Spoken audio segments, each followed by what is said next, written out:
Well, this one's a big one. The chain still exists in a greatly reduced form. We are, of course, at Papa Gino's in Dartmouth, Massachusetts. If you had to estimate how many times you went to lunch at this Papa Gino's, I mean, are we in the hundreds? Over 100, definitely. The week after Gloria was born, we came here. She was in her carrier? She was in her carrier. Yeah. I think we were doing the tour of Route 6 at the time. I'd come on my own. I used to love to get the pasta plate with the Parmesan. What's the matter? You getting this plain old pizza when Papa Gino got a pizza, pasta, calzone? Some people still don't know Papa Gino's has more than just pizza. Get a pasta or salad for $1 when you purchase any large pizza. Anybody who was on a school sports team would come here. Or I remember with the track team, they would say, hey, on Tuesdays, it's $5 pizzas, or it's like, no, what was it? There was something by the slice that was very cheap. Yeah, they actually, I think that's what the promos are that's still on the things. Yeah. It's $4.99 lunch special where you come and you get as much pizza, many slices of certain pizzas for $4.99. And unlike a Little Caesar, have you ever had a Little Caesar pizza in the last 5 years? Yeah.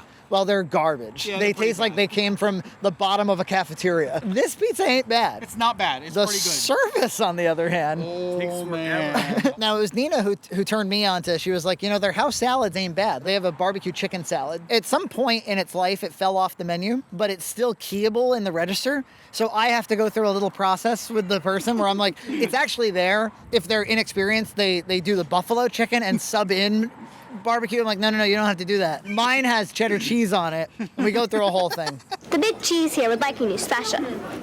Oh. You also introduced me at Papa Gino's. Their mozzarella sticks are the best. We're so good. And they actually were. They changed them to spirals, but before that, they were these big planks of cheese. And the thing that made them great was that... Can I guess? Go ahead. The fried outer thing was hard. And the center was actually liquid. Whenever I get mozzarella sticks now, they're like gently cooked because they don't want to risk making a big mess in the fryer. Yeah. But that had coating that was so thick that they could never break in the fryer. These things weren't going anywhere. Oh, and it was so good. And we buy a large. Yep, and there was a lot of sticks in a large. I think it was 12 or 16, some absurd number. And yet never enough. I mean, these were all in the young days when there wasn't like a grown-up's salary. Yes. Oh, am I really going to spend $10 on mozzarella sticks for the table? What if these other bastards eat too many and I don't get my... Exactly. You're fighting over scraps. Look, there was always this like kind of athletics tie-in. They had arcade machines at this particular one. Yes, a couple. When I was in high school, I came here for lunch with my family. I spent the entire visit at the Simpsons arcade game, just putting quarters and I'm like, don't leave, we can't leave, I'm almost done with the game, please let me just finish. These used to have jukeboxes that you could come in. Big old 70s, 80s jukeboxes. Pizza Hut had them too. Yeah, put in a quarter for 5 plays, you could pick your songs. I used to love to do that. It was like the height of entertainment when I was a little kid. There weren't necessarily a ton of people in the restaurant. Yeah. If you sat kind of close-ish to one, you could kind of hog it. If you gave it to a kid, they would pick dumb songs. Yeah. They're going for an Italiana kind of thing. It's a very romanticized idea of what Italy looks like. It's all stucco buildings and grapevines and people, Part of a 2000s rebranding. They weren't here originally. They used to just have giant mirrors. It's one of the better dine-in pizza places for chains. Basically, all major pizza chains have abandoned the idea of dine-in. It's all like, you walk in, it feels like you're in a disgusting little office. Yeah. They're like, would you like pizza? They're like, go wait in the car, and we'll bring the pizza out. Then you got to bring the pizza home.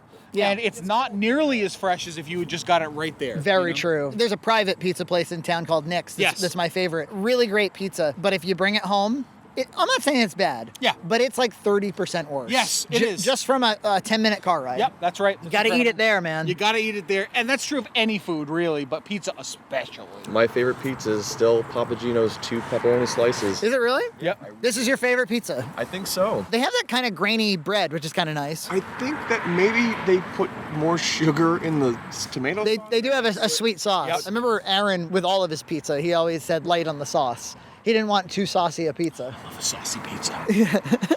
Give me more. Not having any here. Rip to this place. Rip to this place. Oh man, the Mountain Dew's all faded. Look, they just abandoned the drinks. Nobody even took the soda home? They look like they're really aged. Still got the salt and peppers on the tables and the $4.99 lunch deal cards. Weren't they saying that when they closed, the employees showed up and the doors were locked? The doors were locked and there was no explanation. What a horrible way to manage a business. Yeah, well. Tonight, the doors are closed and the employees are in the dark. Word getting out today that dozens of Papa Gino's stores in the Boston Boston area abruptly shut down. Certainly a blow to employees who didn't know they'd suddenly be without a job. Employees had no idea. I spoke with one guy who worked the night shift here at the Papa Gino's in Mansfield. He came back to work this morning only to find the doors locked and a sign reading, "This location is now closed." Isn't that just like a dirty table? Like they just left one night and didn't clean up? It's like Pompeii, just frozen in time. It's like a science experiment. Want a lease? Boston's favorite pizza, Papa Gino's. Paul Bergman comes here every weekend for a pie and wings, but this time he left empty-handed and hungry. I like their pizza and the staff likes their chicken wings. So, like I said, I'll try the one in Foxmore. If that doesn't work, I'll have to go somewhere else.